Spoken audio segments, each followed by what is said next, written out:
নামাজের মধ্যে পাঁচ ওয়াক্ত সাধারণ নামাজগুলোর মধ্যে সবচেয়ে উত্তম নামাজ হলো সলাতুল ফজরে মাআল জামাআতে ইয়াউমাল জুমআ।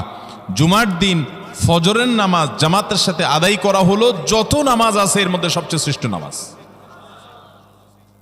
তাহলে জুমার দিনে এই বিষয়টা বিশেষভাবে খেয়াল রাখবো। জুমার দিন ফজর নামাজটা পুরুষরা কোথায় পড়বো, এবং সেটা বৃহস্পতিবার থেকে পরিকল্পনা শুরু করবো যে কালকের ফজর নামাজ যাতে কোনো অবস্থাতে আমার মিস না হয়।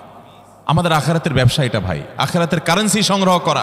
যত খুঁটে খুঁটে ভালো ভালো আমলগুলো করবেন আপনার আমল নামাতে আমল সওয়াব জমা হতে থাকবে। চেষ্টা করবো তো ইনশাআল্লাহ।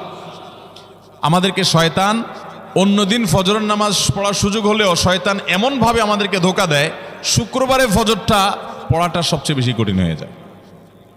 কেন জানেন?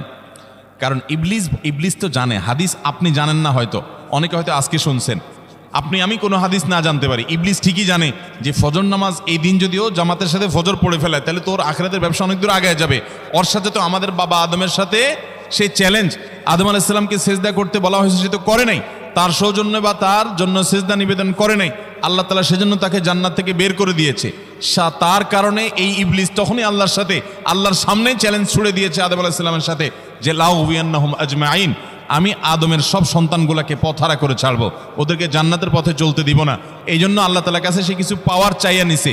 এর ভিতরে একটা হলো কিয়ামত পর্যন্ত হায়াত পাবে, আরেকটা হলো আমাদের রগের সাথে সে মিশতে পারে, রক্ত প্রবাহের সাথে মিশতে পারে, শরীরের মধ্যে প্রভাব সৃষ্টি করতে পারে, আমাদেরকে দুর্বল করতে পারে, মন্দ দিকে টানতে পারে, ভালো কাজ যেন না হয় মনে মনে কুমন্ত্রণা সৃষ্টি করতে পারে।